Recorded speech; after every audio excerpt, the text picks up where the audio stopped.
Hello friends, welcome to Veilrajan Crime Diaries. கர்நாடகாவில் இருக்க மாண்டியா டிஸ்ட்ரிக்ட்ல மாணிக்கையன் ஹல்லிங்கிற ஒரு சின்ன அழகான ஒரு ஊர் இருக்கு.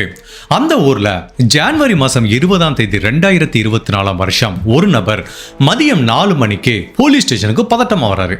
போலீஸ் ஸ்டேஷனோட முன் கேட் இருக்குல்ல, அதை தள்ளிட்டு அவ்வளவு பதட்டமா ஒரு ஓடிட்டு இந்த போலீஸ் ஸ்டேஷனுக்குள்ள வர்றாரு. வெளியில டியூட்டியில நின்றுட்டு இருந்த போலீஸ் ஆஃபீஸர்லாம் பயந்துட்டாங்க. இவ ஏதாவது போலீஸ் ஸ்டேஷன்ல போய் கிரைம் பண்ண போறானே. வெளியில நின்றுட்டு இருக்க போலீஸ் ஆஃபீஸர் இந்த நபர் பின்னாடியே போறாங்க. இந்த நபரும் உள்ள பதட்டமா போறாரு. அங்க இன்ஸ்பெக்டர் உட்கார்ந்திருக்காரு. அப்ப இன்ஸ்பெக்டர் சொல்றாரு, சார் பதட்டப்படாதீங்க, பேசாம உட்காருங்கிறாங்க. உடனே அந்த நபரும் இன்ஸ்பெக்டர் முன்னாடி உட்கார்றாரு. அந்த நபருக்கு வேர்த்து ஊத்தி பயங்கர பதட்டமா இருக்காரு. அப்ப இன்ஸ்பெக்டர் கேட்கிறாரு, சார் சொல்லுங்க, உங்க பேர் என்ன, உங்களுக்கு என்ன பிரச்சனை, ஏன் இவ்வளவு பதட்டமா இருக்கீங்கன்னு கேட்டதுக்கு அந்த நபர் என்ன சொல்றாரு, சார் என்னோட பேரு லோகேஷ், என்னோட மனைவி மிஸ் ஆயிட்டா சார் அப்படிங்கிற மாதிரி பதட்டமா சொல்றாரு. மிஸ் ஆயிட்டாங்களா, சரி ஓகே, உங்க மனைவி பேர் என்ன, அவங்க என்ன பண்றாங்க, எப்ப இருந்து மிஸ் ஆனாங்க, டீடைலா சொல்லுங்க அப்படிங்கிற மாதிரி அந்த இன்ஸ்பெக்டர் கேட்கிறாரு. அப்ப அந்த லோகேஷ் என்ன சொல்றாரு, சார் என்னோட மனைவியோட பேரு தீபிகா கவுடா, அவங்க லோக்கல்ல இங்க பக்கத்துல இருக்க செட் பப்ளிக் ஸ்கூல்ல டீச்சரா வேலை பார்த்துட்டு இருக்காங்க சார். எப்பயும் ரெகுலரா 2 மணிக்கு வீட்டுக்கு வந்துருவாங்க சார். இன்னைக்கு 4 மணி ஆச்சு, என்னோட மனைவி வீட்டுக்கே வரல சார். போன் அடிச்சு பார்த்தா போன் நாட் ரீச்சபிளாவே இருக்கு, எனக்கு பதட்டமா இருக்கு. என்னோட மனைவி இந்த மாதிரி இருந்ததே இல்லை சார்ங்கிற மாதிரி சொல்றாரு. உடனே இந்த இன்ஸ்பெக்டர் பாக்குறாரு, சார் உங்க மனைவி மிஸ் ஆகி 2 மணி நேரம் தான் ஆகுது. 2 மணி நேரம் ஒரு சாதாரண ஹவர் சார். ஏன் ஸ்கூல் முடிஞ்சு ஃப்ரெண்டை பார்க்க போயிருக்க மாட்டாங்களா, இல்ல வெளில ஷாப்பிங் போயிருக்க மாட்டாங்களா, ஏன் சார் 4 மணிக்கு வீட்டுக்கு வரலன்னு இவ்வளவு பதட்டமா ஃபோன் பண்றீங்கன்னு கேட்குறாங்க. இல்ல சார், என்னோட மனைவி அப்படி இருக்க மாட்டா, கரெக்டா வந்துருவா. அதுவும் இல்லாம அவ ஃபோன் எப்பவுமே ஆக்டிவா இருக்கும், எப்பவுமே என்னோட மனைவி ரீச்சபிளா இருக்கும். பட் இன்னைக்கு என்னோட மனைவியோட ஃபோன் வந்து நாட் ரீச்சபிளா இருக்கிறது எனக்கு பயமா இருக்கு, ரொம்ப சந்தேகமா இருக்கு, கொஞ்சம் செக் பண்ணி சொல்லுங்க சார்னு இவர் ரொம்ப அழுத்தம் கொடுக்குறாரு. போலீஸ் ஆஃபீஸரும் சரி ஓகே சார், நாங்கள் போய் விசாரிக்கிறோம் அப்படின்னு ஃபர்ஸ்ட் என்ன பண்ணுறாங்கன்னா, அவங்க வேலை பார்த்த ஸ்கூலுக்கு போய் விசாரிக்கிறாங்க. இப்போ போலீஸ் ஆஃபீஸர் ஸ்கூலுக்கு போகும்போது அங்கே இருக்கிற ஒரு டீச்சர் கிட்ட கேட்குறாங்க, அவங்களுக்கு நெருக்கமான ஒரு டீச்சர். அவங்க என்ன சொல்கிறாங்கன்னா, சார் ரெகுலராக இந்த தீபிகா எப்படி ஸ்கூலுக்கு வருவாங்கன்னா, அவங்க வீட்டிலேருந்து கிளம்பி அவங்க ஸ்கூட்டரில் வருவாங்க. ஒரு இடத்துல ஸ்கூட்டரை நிப்பாட்டிட்டு அங்கேருந்து ஒரு பஸ் ஏறி ஸ்கூலுக்கு வருவாங்க. ஸ்கூல் முடிஞ்சு இதே மாதிரி பஸ்ஸில் போவாங்க, அந்த ஸ்டாப்பில் இறங்கி ஸ்கூட்டர் எடுத்து வீட்டுக்கு போவாங்க. பட் இன்னைக்கு டீச்சர் அவங்க ஸ்கூட்டர்லேயே வீட்டிலேருந்து வந்தாங்க சார். இது வந்து ஒரு வித்தியாசமான விஷயமா பார்க்கப்படுது. எதுக்கு வந்தாங்கன்னு எனக்கு தெரியல. அதுவும் இல்லாமல் ஜென்ரலாகவே 2 மணிக்கு தான் ஸ்கூல் முடியும், அவங்க 2 மணிக்கு தான் கிளம்புவாங்க. இன்னைக்கு எனக்கு ஒரு எமர்ஜென்சி ஒர்க் இருக்குன்னு காலையில் ஒரு 11லேருந்து 11:30 மணிக்கெலாம் கிளம்பி போயிட்டாங்க சார் அப்படிங்கிற மாதிரி அவங்க கூட வேலை பார்க்குற டீச்சர் சொல்றாங்க. இதுல 2 வித்தியாசமான முரண்பாடுகள் இருக்கு. வழக்கமா பஸ்ல வர்ற டீச்சர் இன்னைக்கு வந்து ஸ்கூட்டர்ல வந்திருக்காங்க. வழக்கமா 2 மணிக்கு கிளம்புற டீச்சர் இன்னைக்கு சீக்கிரமா கிளம்பியிருக்காங்க. அப்ப இதுக்குரிய ரீசன் என்னங்கிறது அவங்க கணவர் கிட்ட கேட்டா ஒரு ஐடியா கிடைக்குன்னு அவங்க கணவர் லோகேஷ் கிட்ட கேட்கிறாங்க. உங்க மனைவி எதுக்காக இன்னைக்கு ஸ்கூட்டர்ல போனாங்க தெரியாது. உங்க மனைவி ஏன் இன்னைக்கு சீக்கிரமா ஸ்கூல்ல இருந்து கிளம்புனாங்க, வேற எங்கேயாவது போறீங்கன்னு உங்ககிட்ட சொன்னாங்களா? இல்ல சார், என்கிட்ட எதுவுமே சொல்லல. அவங்க எதுக்காக சீக்கிரமா கிளம்புனாங்கன்னு எனக்கும் தெரியாதுங்கிற மாதிரி சொல்றாரு. ஸோ 2 வித்தியாசமான முரண்பாடுகள் இருக்கு. அப்பதான் போலீஸுக்கே சந்தேகம் வருது, ஒருவேளை இந்த தீபிகாக்கு ஏதோ ஒரு பேராபத்து நிகழ்ந்திருக்குமோன்னு சந்தேகப்பட்டு அப்பதான் இந்த கேஸை வந்து ரொம்ப சீரியஸா டிஸ்கஸ் பண்ண ஆரம்பிக்கிறாங்க. போலீஸ் ஆஃபீஸர் அவங்க முதல் கட்ட விசாரணை எங்க இருந்து ஆரம்பிக்கிறான், அந்த தீபிகாவோட செல்போன் வந்து இப்போ என்னதான் ஆஃப் செய்யப்பட்டா கூட அவங்களோட லாஸ்ட் நோன் லொகேஷன், அதாவது எந்த இடத்துல வச்சு அவங்க ஃபோன் ஆஃப் செய்யப்பட்டது அப்படின்னு பார்க்கும்போது இவங்க ஸ்கூல்ல இருந்து சில கிலோமீட்டர் டிஸ்டன்ஸ்ல ஸ்ரீ யோக நரசிம்ம சுவாமி டெம்பிள்னு ஒரு மிகப்பெரிய டெம்பிள் இருக்கு. அதாவது மலைக்கு மேல இருக்கிற ஒரு கோவில், ஒரு மிகப்பெரிய ஆன்மீக தலம் மட்டுமல்ல, சுற்றுலா தலமாகவும் பார்க்கப்படுது.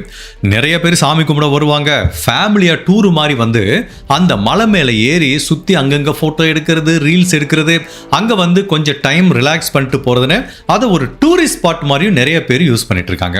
அப்படிப்பட்ட கோயிலுக்கு இந்த டீச்சர் வந்திருக்காங்க. அங்க வச்சுதான் இவங்களோட செல்போன் கடைசியில ஆஃப் செய்யப்பட்டிருக்கு.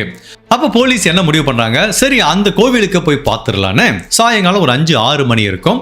ஒரு 2-3 போலீஸ் ஆஃபீஸர், இந்த கணவர் எல்லாருமே அந்த கோவிலுக்கு போறாங்க. கோவில் பயங்கர கூட்டமா இருக்கு, நிறைய பக்தர்கள் வந்திருக்காங்க, நிறைய பேர் ஜாலியா அங்க போட்டோ எடுத்துட்டு மலை மேல ரிலாக்ஸ் பண்ணிட்டு இருக்காங்க. அப்ப போலீஸ் ஆஃபீஸர் உள்ள போய் விசாரிக்கிறாங்க. அதுவும் அங்க உள்ள ஒரு சிசிடிவி கேமரா இருக்கு. அந்த கேமரால சன்னிதானத்துக்கு பக்கத்துல இருக்க கேமரால செக் பண்ணி பார்க்கறாங்க. அங்க வந்து இந்த பெண் சாமி கும்பிட க்ளோஸா அந்த சன்னிதானத்துக்குள்ள வந்த மாதிரி எந்த விதமான காட்சிகளும் பதிவாகல. சரி, ஒருவேளை அந்த பொண்ணு இங்க வந்திருக்க வாய்ப்பு இல்லையோ அப்படிங்கிற மாதிரி நினைச்ச போலீஸ் இப்படி வெளியில வர்றாங்க. வந்துட்டு நெடுநேரம் அந்த கோவிலுக்கு முன் நின்று யோசிச்சுட்டே இருக்காங்க. இந்த கோவிலை பத்தி இன்னொரு இன்ட்ரெஸ்டிங்கான விஷயம் இருக்கு. அதாவது நிறைய பேர் வந்து பெற்றோர்கள் காதலுக்கு எதிர்ப்பு தெரிவிக்கும் போது வீட்டை விட்டு ஓடி வந்து இங்க தான் திருட்டுத்தனமா கல்யாணம் பண்ணிப்பாங்க. அந்த மாதிரி பலவிதமான கல்யாணம் நடக்கும். ஸோ இந்த கேஸை பொறுத்த வரைக்கும் தீபிகா கடைசி நேரத்தில் இங்க வந்திருக்காங்க. இங்க வச்சுதான் அவங்க போன் சுவிட்ச் ஆஃப் செய்யப்பட்டிருக்கு. அதுக்கப்புறம் ஆல் எஸ்கேப் ஆயிட்டாங்க. சரி, இந்த தீபிகாவை பத்தி பேக்ரவுண்ட் செக் பண்ணி பார்க்கும்போது இவங்க ஒரு டீச்சர் மட்டுமல்ல, சோஷியல் மீடியா இன்ஃப்ளூயன்சர். இன்ஸ்டாகிராமில் பயங்கர ஆக்டிவாக இருப்பாங்க. ரெகுலராக ரீல் போட்டுட்டு இருக்காங்க. அப்போ ஆப்வியஸ்லி இவங்க பார்க்க ஆள் ரொம்ப அழகாக இருக்காங்க. நிறைய ஃபேன் ஃபாலோவிங் இருக்குது. அதுவும் இவங்க வீடியோவுக்கு கீழேலாம் அவ்வளவு பசங்க சும்மா கமெண்ட்டை அள்ளி தெளிச்சு விட்டுருப்பாங்க. அப்படி பார்க்கும்போது இவங்களுக்கு நிறைய ஆடியன்ஸ் இருக்காங்க, ஃபேன்ஸ் இருக்காங்க. ஸோ அதனால் இந்த பெண் மேலேயும் போலீஸுக்கு ஒரு சின்ன சந்தேகம் இருக்குது. அப்போ போலீஸோட பெஸ்ட் கெஸ் என்னன்னா, ஒருவேளை இப்படி நடந்திருக்குமோ, அந்த டீச்சருக்கு யார் கூடயாவது ஒரு காதல் ஏற்பட்டிருக்கு. அதாவது திருமணம் தாண்டிய உறவு ஏற்பட்டிருக்கு.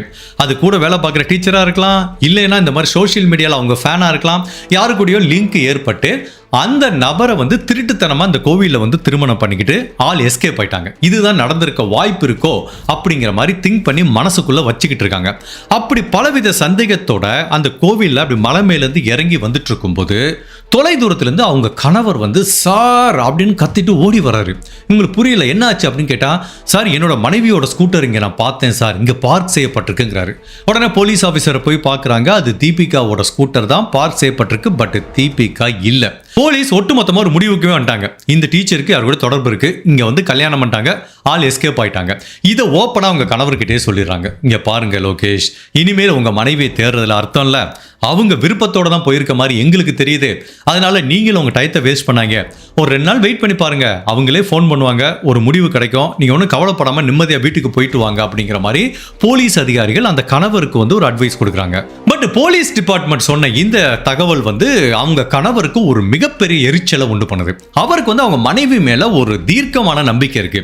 தனக்கு திருமணம் ஆச்சு, ஆசைப்பட்டு கல்யாணம் பண்ணிக்கிட்டோம், ஒரு குழந்தை இருக்கு, என்னோட மனைவிக்கு இன்னொரு ஆண் கூட காதல் ஏற்படுறதுக்கும் வாய்ப்பு இல்லை, அதுவும் எங்களோட குழந்தைய விட்டுட்டு ஓடி போக வேண்டிய அவசியமும் இல்லைங்கிற மாதிரி அந்த லோகேஷ் வந்து உறுதியா நம்புறாரு. அப்ப என்ன பண்றாரு, இனிமேல் போலீஸை நம்பி வேலைக்காவது தன்னோட ஃப்ரெண்ட்ஸை வர சொல்லி இந்த டெம்பிள் மலைப்பகுதி ஃபுல்லா தேடி பார்க்கலாம், இங்க தான் தன்னோட மனைவிக்கு ஏதோ ஒரு ஆபத்து நிகழ்ந்து இருக்கு அப்படிங்கிற மாதிரி நினைச்சவர் தன்னோட ஃப்ரெண்ட்ஸ் ஒரு 5-6 பேருக்கு ஃபோன் பண்றாரு.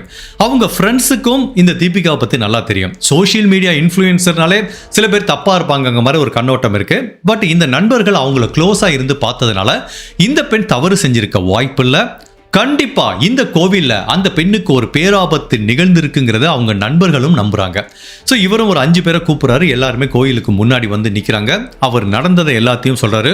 போலீஸை நம்பி பிரச்சனை இல்லை, நம்ம இந்த கோவிலை சல்லடை போட்டு தேடுவோன்னு சாயங்காலம் 6 மணிக்கு சூரியன் அஸ்தமனமாகிற அந்த நேரத்தில் இந்த 6 பேரும் மலை மேலே ஏறி போய் அந்த தீபிகாவை தேட ஆரம்பிக்கிறாங்க. ஸ்கூலுக்கு வழக்கம் போல பஸ்ல போயிட்டு இருக்க இந்த டீச்சர் அன்னைக்கு எதுக்காக ஸ்கூட்டர்ல போனாங்க? 2 மணிக்கு ஸ்கூல்ல இருந்து கிளம்புற டீச்சர் அன்னைக்கு எதுக்காக 11:30 மணிக்கு கிளம்புனாங்க? கடைசியா எதுக்காக இந்த கோவிலுக்கு வந்தாங்க? பட் இந்த கோவிலுக்கு வந்ததுக்கு அப்புறம் அந்த டீச்சருக்கு உண்மையிலேயே என்ன நிகழ்ந்தது? அவங்க கணவரும் கணவரோட நண்பர்களும் அந்த டீச்சரை இந்த கோவில்ல கண்டுபிடிச்சாங்களா? அப்படிங்கிற பலவித குழப்பங்களும் திருப்பங்களும் நிறைஞ்ச கர்நாடகாவில் நடந்த ஒரு வித்தியாசமான ட்ரூ கிரைம் கேஸ் தான் இன்னைக்கு நம்ம வீடியோல பார்க்க போறோம். அப்படி இந்த தீபிகா டீச்சருக்கு என்ன நிகழ்ந்ததுங்கிறத நம்ம தெரிஞ்சுக்கிறதுக்கு முன்னாடி உங்க டைம் 2 செகண்ட்ஸ் எனக்காக ஸ்பெண்ட் பண்ணி என்னோட வீடியோஸ் உங்களுக்கு பிடிச்சிருந்துச்சுன்னா லைக் பண்ணிட்டு கமெண்ட் பண்ணுங்க. இன்கேஸ் என்னோட சேனலை இது வரைக்கும் நீங்க சப்ஸ்கிரைப் பண்ணாம பார்த்தீங்கன்னா மறக்காம சப்ஸ்கிரைப் பண்ணி என்ன சப்போர்ட் பண்ணுங்க. நீங்க கொடுக்குற ஒவ்வொரு லைக்கும் சப்ஸ்கிரிப்ஷனும் மட்டும்தான் நம்ம சேனலை அடுத்த லெவலுக்கு எடுத்துட்டு போகும்.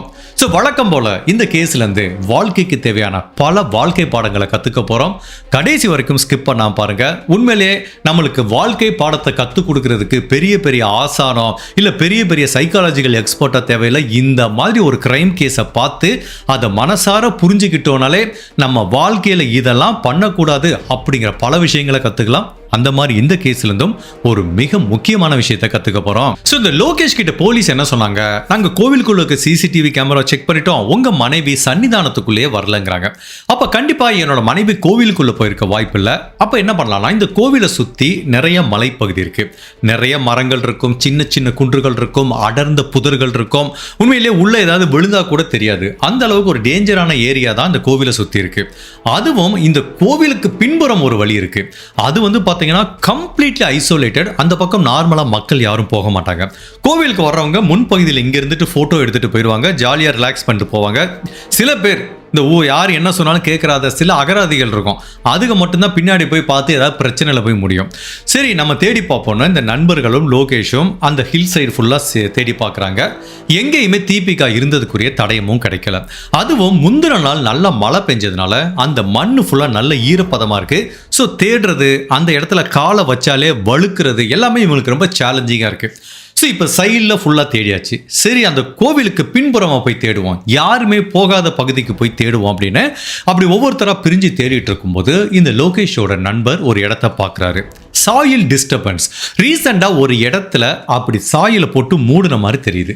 இது ஒரு ஐசோலேட்டடான ஏரியா, இங்கே யாருமே வரமாட்டாங்க. இந்த இடத்துல எதுக்காக ஒரு குழி தோண்டி இருக்காங்க அப்படின்னு அவங்க நண்பருக்கு ஒரு சின்ன சந்தேகம் வந்து தன்னோட ஃப்ரெண்டை கூப்பிட்றாரு. லோகேஷ் வர்றாரு, அப்புறம் கூட இருக்க நண்பர்கள் அப்படி 5 பேரும் அந்த இடத்துல இப்படி வந்துடுறாங்க. இப்படி சுற்றி நின்று பார்க்கும்போது அந்த புதைக்கப்பட்ட இடத்துல கார்னர்ல ஒரு கலர்ல சில துணியை பார்க்குறாங்க. அதாவது அந்த குழிக்குள்ள புதைக்கப்பட்ட ஒரு துணி வந்து ஒரு சின்ன பீஸ் மட்டும் வெளியில தெரியுது. அது அப்படியே க்ளோஸா போய் பார்த்தார்ல, இந்த லோகேஷோட இருதயமே ஒரு செகண்ட் நின்று போற மாதிரி ஒரு மிகப்பெரிய வலியை உணர்றாரு. அவர் பார்த்த துணி என்ன அப்படின்னா, அவங்க மனைவி கடைசியா போட்டிருந்த துப்பட்டா. அந்த கலர் அவருக்கு நல்லாவே தெரியுது. அந்த துப்பட்டாவோட சின்ன பகுதி அந்த புதைக்கப்பட்ட இடத்துல இருந்து இப்படி வெளியில தெரியறத பாக்குறாரு. அப்பவே அவருக்கு தெரிஞ்சு போச்சு இங்க என்ன புதைக்கப்பட்டிருக்குன்னு. உடனே சுத்தி இருக்க எல்லாரும் பதட்டமாகி அந்த இடத்த இப்படி கையாலே தோண்ட ஆரம்பிக்கிறாங்க. கையால தோன்றாங்க. 5 பேரும் தோண்ட தோண்ட தோண்ட சிறிது தூரத்திலேயே இந்த தீபிகா டீச்சரோட இறந்த சடலத்தை கண்டுபிடிக்கிறாங்க. அந்த டீச்சரோட சடலம் எப்படி கண்டுபிடிக்கப்பட்டிருக்குன்னா, அவங்களோட துப்பட்டாவை வச்சு அவங்களோட கழுத்தை நெரிச்சு கொலை பண்ணியிருக்காங்க. உடனே இந்த கணவர் லோகேஷ் வீறிட்டு அழுகிறாரு. என்ன பண்றதுன்னு தெரியல, தன்னோட மனைவியோட சடலத்தை பார்த்து கதறி அழுகிறாரு. ஸோ அந்த நண்பர்கள் சமாதானப்படுத்துறாங்க.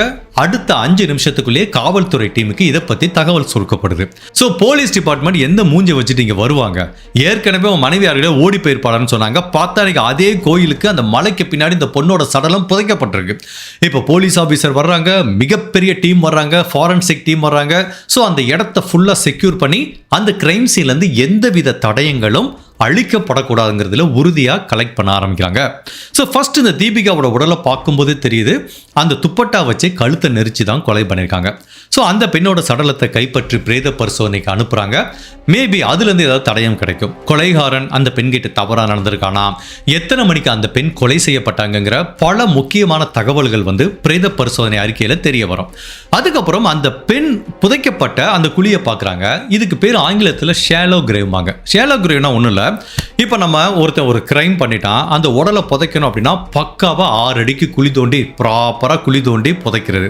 ஷேலோ கிரேவ்னா சில பேர் அவசரத்தில் அவனுக்கு குழி தோன்றதுக்குரிய எக்யூப்மெண்ட் இருக்காது, யாராவது வந்துருவாங்களாங்கிற பயத்தில் என்ன பண்ணுவாங்கன்னா கையை வச்சே குழி தோண்டுவானுங்க. கொஞ்சம் தூரம் தோண்டிட்டு அப்படியே அந்த சடலத்தை மூடிட்டு போயிடுவானுங்க. நாளடைவில் மழை பெஞ்சோ இல்லை காட்டு விலங்குகளோ அந்த சடலத்தை வந்து வெளியில் எடுத்துரும். ஸோ இதை தான் வந்து ஆங்கிலத்தில் ஷேலோ கிரேவ்மாங்க. ஸோ இந்த தீபிகாவோட உடலும் அந்த மாதிரி ஒரு ஷேலோ கிரேவ்ல தான் புதைக்கப்பட்டிருக்கு. அந்த நபர், அதாவது இவங்களை கொலை பண்ண அந்த கொலைகாரன் வந்து வெறும் கையிட்டே இந்த குழியை தோண்டிருக்கான். பட் அவனோட நல்ல நேரமா என்னன்னு தெரியல, முந்தின நாள் மழை பெஞ்சதுனால அந்த சாயில் வந்து மண்ணோட ஈரத்தன்மையை ரொம்ப இலகுவா இருந்ததுனால அழகா கையிலே குழி தோண்டி இந்த பெண்ணோட சடலத்தை புதைச்சிட்டு போயிருக்கான். எல்லாமே ப்ராப்பரா பண்ணியிருக்கான். பட் அந்த பெண்ணோட துப்பட்டால ஒரு பகுதி மட்டும் வெளியில வந்திருக்கு. அதை அவன் கவனிக்காம விட்டான். அதனால தான் இந்த உடல், அதாவது தீபிகாவோட உடல் வந்து கண்டுபிடிக்கப்பட்டிருக்கு. ஸோ இந்த பெண்ணோட உடலை பிரேத பரிசோதனை பண்ணி பார்த்த டாக்டர் என்ன சொல்றாங்கன்னா, அப்கோர்ஸ் இந்த பெண்ணோட கழுத்தை நெரிச்சு தான் துப்பட்டா வச்சு நெரிச்சு கொலை பண்ணியிருக்காங்க. பட் இந்த பெண் கிட்ட அந்த கொலைகாரன் தவறா நடக்கலைங்கிறது தெரியுது. அப்போ உண்மையிலே என்ன காரணத்துக்காக இந்த பெண் கொலை செய்யப்பட்டாங்க அப்படிங்கிறது தெரியல. ஸோ சிசிடிவி கேமரா ஃபுல்லாக செக் பண்ணியாச்சு, சன்னிதானத்துக்குள்ள எதுவுமே கிடைக்கல, வெளியில வேற கேமரா இல்லை. உண்மையிலேயே அந்த பெண் தனியா வந்தாங்களா இல்லை வேற யாரு கூடயாவது வந்தாங்களா அப்படிங்கிற ஒரு சந்தேகம் போலீஸுக்கு வருது. முதல்ல எதுக்காக அந்த கோயிலுக்கு வந்தாங்க அப்படிங்கிறதும் தெரியல. அப்போ அந்த கேஸை ஹேண்டில் பண்ணிட்டு இருக்க போலீஸ் அதிகாரிக்கு ஒரு ஐடியா வருது. நான் ஏற்கனவே சொன்ன மாதிரி இது ஒரு ஆன்மீக தளம் மட்டுமல்ல, இது ஒரு சுற்றுலா தளம் மாதிரி தான் மக்கள் ட்ரீட் பண்ணிட்டு இருக்காங்க. நிறைய போட்டோ வீடியோ அதுவும் ரீல்ஸ் இதெல்லாம் நிறைய இங்க வந்து எடுப்பாங்க. அப்போ போலீஸ் ஆஃபீஸர் பொதுமக்கள் கிட்ட ஒரு உதவி கேட்குறாங்க. இந்த கோவிலில் ஒரு கொலை நடந்திருக்கு. அந்த பெண் கடைசியாக அந்த ட்ரெஸ் தான் போட்டிருந்தாங்க. கொலை நடந்தப்போ அந்த ஜனவரி மாதம் 20ஆம் தேதி ஒரு மதியம் 12 மணிலேருந்து சாயங்காலம் ஒரு 5 மணி வரைக்கும் இந்த கோவிலுக்கு வந்தவங்க ஏதாவது வீடியோ எடுத்திருப்பீங்களா, செல்ஃபி எடுத்திருப்பீங்க, இல்லை நார்மல் கோவிலை கவர் பண்ணி எடுத்திருப்பீங்க. அந்த மாதிரி உங்கள் ஃபோனில் எடுத்த வீடியோ ஃபுட்டேஜ் ஏதாவது இருந்துச்சுன்னா இந்த பெண் அதில் பதிவாக இருந்தாங்கன்னா அந்த ஃபுட்டேஜை கொஞ்சம் எங்களுக்கு கொடுங்கிற மாதிரி வித்தியாசமான ஒரு அப்ரோச்சை எடுக்கிறாங்க. ஸோ இதுவும் வந்து நியூஸ் பேப்பர் டிவியில் இந்த கிளிப்பிங்ஸ்லாம் காமிக்கப்படுது. அப்போது அதே டைத்து கோயிலுக்கு போன ஒரு நபர் வந்து தான் கோவிலில் எடுத்த அந்த வீடியோ கிளிப்பிங்கை பார்த்துட்டு இருக்காரு. அப்படியே ஒரு செகண்ட் ஃப்ரீஸ் ஆயிட்டாரு. ஒரு இடத்துல இந்த தீபிகா பதிவாயிருக்காங்க, அவங்களோட ஃபேஸ் பதிவாகல.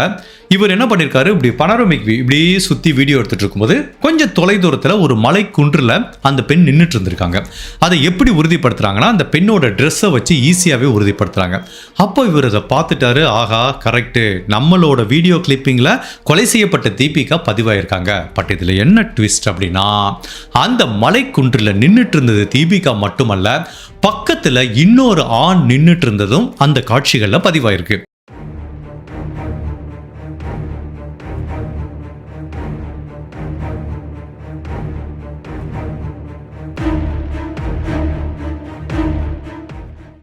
ரெண்டு பேரோட ஃபேஸு கிளியரா இல்ல, ரெண்டு பேர் அந்த பக்கம் திரும்பி இருக்காங்க. பட் அவங்களோட அந்த உடல் மொழியை வச்சு ஈஸியாக கண்டுபிடிக்க முடியும். இந்த நபரை பொறுத்த வரைக்கும் போலீஸ் சொன்ன ட்ரெஸ்ஸும் இந்த ட்ரெஸ்ஸும் மேட்ச் ஆகுது. உடனே இந்த நபர் பதட்டமா போலீஸ் டிபார்ட்மெண்ட்டுக்கு போறாரு. சார், நான் எடுத்த வீடியோ அதில் அந்த பெண் பதிவாயிருக்காங்க, நீங்கள் செக் பண்ணி பாருங்கிறாரு. போலீஸ் ஆஃபீஸரும் செக் பண்ணி பார்க்குறாங்க. அவங்க கணவரை வர சொல்கிறாங்க. அப்படி அந்த வீடியோ கிளிப்பிங்கை பார்க்கும்போது ட்ரெஸ்ஸு அவங்க மனைவியோட ட்ரெஸ்ஸு ப்ளஸ் அவங்க நின்றுட்டு இருந்த அந்த உடல் மொழியை வச்சு பார்க்கும்போது சார் சந்தேகமே இல்லை, இது என்னோட மனைவி தான் அப்படிங்கிறத உறுதிப்படுத்துறாரு. பட் இதே தீபிகா பக்கத்தில் இன்னொரு ஆணோட நின்றுட்டு இருக்காங்க. அந்த ஆணோட முகமும் தெரியல. பட் அந்த ஆணோட உடல் மொழியை வச்சு அவங்க கணவர்கிட்ட கேட்டு பார்ப்போம், அவருக்கு தெரிஞ்சிருக்க வாய்ப்பு இருக்குன்னு அவங்க கிட்ட கேட்குறாங்க. ஓகே சார், இது வந்து உங்க மனைவி, பக்கத்தில் ஒரு ஆண் நிற்கிறாரு, அவர் யாருன்னு தெரியுமான்னு கேட்குறாங்க. இவரும் அந்த வீடியோ கிளிப்பிங்கை பார்த்துட்டு சார் எனக்கு இவனை நல்லாவே தெரியும் சார் அப்படிங்கிறாரு. தெரியுமா யார் அப்படின்னு கேட்டா, சார் இவனோட பேர் நிதிஷ், இவனுக்கு 22 வயசாகுது, இவனும் எங்க ஊரை சேர்ந்தவன் தான், என்னோட மனைவி சோஷியல் மீடியா இன்ஃப்ளூயன்சராக இருக்காங்க. ஸோ அவங்க எடுக்கிற வீடியோ எல்லாத்துக்கும் ரீல்ஸ் எல்லாத்துக்கும் இவன் தான் சார் எடிட்டராக இருக்கான். அதனால எனக்கு இவனை நல்லாவே தெரியும், நான் நிறைய டைம் பார்த்துருக்கேன், இவனோட பாடி லாங்குவேஜ் வச்சு சொல்கிறேன், என் மனைவி பக்கத்தில் நின்றுட்டு இருந்தது இவன் தான் சார் அப்படின்னு சொல்கிறாரு. இப்போ தீபிகா எதுக்காக அந்த கோயிலுக்கு போனாங்கன்னு தெரியல, இந்த எடிட்டரோட எதுக்கு போனாங்க அப்படிங்கிறதும் தெரியல. உங்களுக்கு ஏதாவது தெரியுமா அப்படின்னு கேட்டதுக்கு அவங்க கணவர் சொல்றாரு, எதுக்காக போனாங்க ஏன் போனாங்கன்னு எனக்கு தெரியாது, பட் ஒரு முக்கியமான விஷயம் எனக்கு தெரியும் சாருங்கிறாரு. அதாவது இந்த நிதிஷ்ங்கிற எடிட்டருக்கு வந்து தீபிகா மேல ஒரு கண்ணு இருந்திருக்கு. அதாவது தீபிகாவை அவன் திருமணம் பண்ணுறதுக்கு ஆசைப்பட்டிருக்கான். ஒரு டைம் தீபிகா கிட்ட ப்ரப்போஸ் பண்ணியிருக்கான். பட் தீபிகா என்ன சொல்லியிருக்காங்க, இங்கே பாரு தம்பி, உனக்கு 22 வயசு, எனக்கு 28 வயசு, எனக்கு ஏற்கனவே திருமணமாகி குழந்தெல்லாம் இருக்குது, இந்த மாதிரிலாம் எனக்கு ஒத்து வராது, நீ ஒன்று பண்ணு, திருமணமாகாத ஏதோ ஒரு பொண்ணை பார்த்து லவ் பண்ணி சந்தோஷமா இரு, இது ஏதோ ஒரு இன்ஃபேக்சுவேஷன், இனக்கவர்ச்சி, இதை பெருசாக எடுத்துக்காத, இதோட இதை மறந்துருங்கிற மாதிரி அவங்க சொல்லியிருக்காங்க. பட் இருந்தாலும் அந்த நபர் தொடர்ந்து தீபிகாவை ட்ரை பண்ணிட்டே இருந்திருக்காரு. இதை பற்றி தீபிகா தன்னோட கணவர்கிட்ட சொல்லியிருக்காங்க. அப்போ அந்த கணவர் சொல்லியிருக்காரு, சரி இப்படி இருக்கு, ஏன் இன்னும் அவங்க கூட ஒர்க் பண்ணிட்டு இருக்க, வேற எடிட்டரா கிடைக்கல அப்படின்னு கேட்டதுக்கு இந்த பெண் சொல்லியிருக்காங்க, இல்லை ஏதோ ஒரு சின்ன இன்ஃபேக்சுவேஷன், சின்ன பையன் தெரியாம சொல்லிட்டான், but I know my limit, அவனை எங்க வைக்கணும்னு எனக்கு தெரியும், அவனால எனக்கு எந்த பிரச்சனையும் வராது, நீங்க ஒரி பண்ணிக்காதீங்க அப்படிங்கிற மாதிரி தன்னோட கணவர்கிட்ட சொல்லியிருக்காங்க. ஸோ இப்போ ஏற்கனவே தீபிகா மேல ஆசைப்பட்ட அவங்க கூட ஒர்க் பண்ற ஒரு எடிட்டரே கடைசியா அவங்கள உயிரோட பார்த்துருக்காரு. அப்படிங்கும்போது ஆட்டோமேட்டிக்கா நிதிஷ்ங்கிற அந்த எடிட்டர் வந்து சந்தேக வலயத்துக்குள்ள வர்றாரு. அதுக்கப்புறம் இன்னொரு மிக முக்கியமான விஷயம் என்ன அப்படின்னா, இந்த வீடியோவை எடுத்த அந்த நபர் வந்து எந்த டயத்தில் எடுத்தாரோ அடுத்த 20 நிமிஷத்துக்குள்ளேயே தீபிகா கொலை செய்யப்பட்டிருக்காங்க. அப்போ சந்தேகமே கிடையாது, அப்போ தீபிகா கூட கடைசியில் இருந்தது நிதிஷ், அடுத்த 20 நிமிஷத்துக்குள்ள கொலை செய்யப்பட்டா அப்ப நிதிஷ் ஏன் இந்த கொலைகாரனா இருக்கக்கூடாதுன்னு ஆட்டோமேட்டிக்கா நிதிஷ் சந்தேக வலயத்துக்குள்ள வர்றான். உடனே நிதிஷுக்கு போன் அடிக்கிறாங்க. போன் சுவிட்ச் ஆஃப்ல இருக்கு. இப்ப போலீஸ் ஒருத்தன் சந்தேக வலயத்துக்குள்ள வரும்போது அவனை ரீச் பண்ண முடியலைன்னா அந்த சந்தேகம் 200% வலுப்பெறும். சரி, ஓகே, அவனை ரீச் பண்ண முடியல, நம்ம அவன் வீட்டுக்கே போய் பார்த்துருவோன்னு இப்போ போலீஸ் டீம் வந்து அந்த நிதிஷோட வீட்டுக்கு போறாங்க. அவங்க அப்பா நரசிம்மாங்கிற நபர் மட்டும் வீட்டில் இருக்காரு. சார், உங்கள் பையனை கூப்பிடுங்கிறாங்க. அப்போ அவர் சொல்கிறாரு, சார் என்னோட பையன் 2-3 நாளாக வீட்டுக்கே வரலை அப்படிங்கிற மாதிரி சொல்கிறாரு.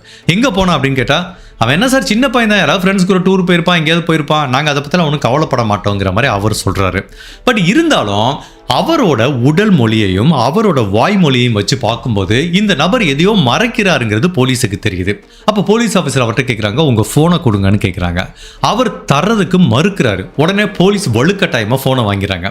அதை வாங்கி செக் பண்ணி பார்க்கும்போது எப்போ தீபிகா கொலை செய்யப்பட்டாங்களோ அந்த ஜனவரி மாதம் 20ஆம் தேதி சாயங்காலம் இந்த பையன் நிதிஷ் அவங்க அப்பாவுக்கு ஒரு மெசேஜ் அனுப்பிச்சிருக்கான். தயவு செய்து என்னை மன்னிச்சிருங்க, நான் வாழ்க்கையில் ஒரு மிகப்பெரிய தப்பு பண்ணிட்டேன், நான் ஊரை விட்டு போகிறேங்கிற மாதிரி ஒரு மெசேஜ். அவ்வளோதான். அதுக்கப்புறம் எந்த கம்யூனிகேஷனும் இல்லை, அந்த பையன் வீட்டுக்கும் வரலை. ஸோ இந்த மெசேஜ் வந்து அடுத்த ஒரு நாள் கழித்து தீபிகா கொலை செய்யப்பட்டிருக்காங்கிறத அவங்க அப்பா நியூஸில் பார்த்துருக்காரு.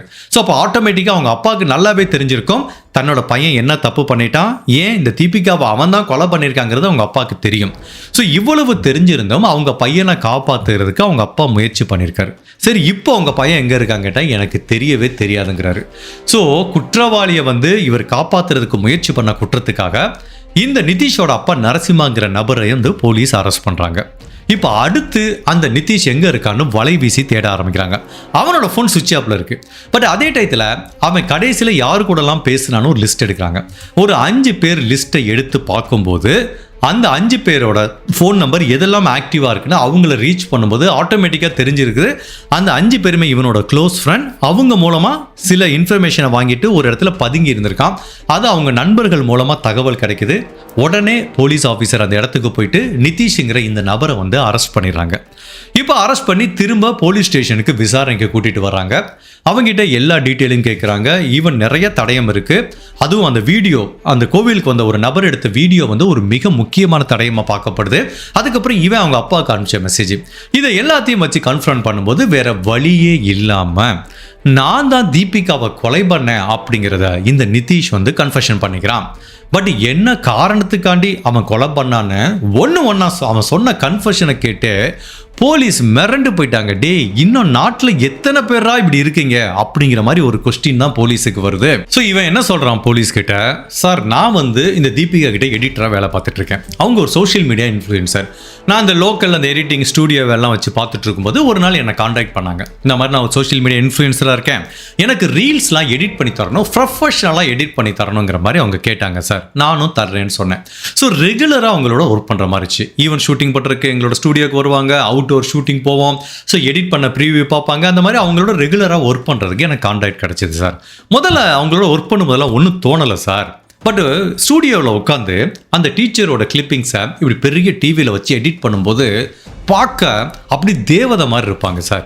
அதனால் அவங்க மேலே எனக்கு ஒரு இனம் புரியாத ஒரு உணர்வு வர ஆரம்பிச்சது. நான் அதை ஃபஸ்ட்டு இக்னோர் பண்ணிகிட்டே இருந்தேன்.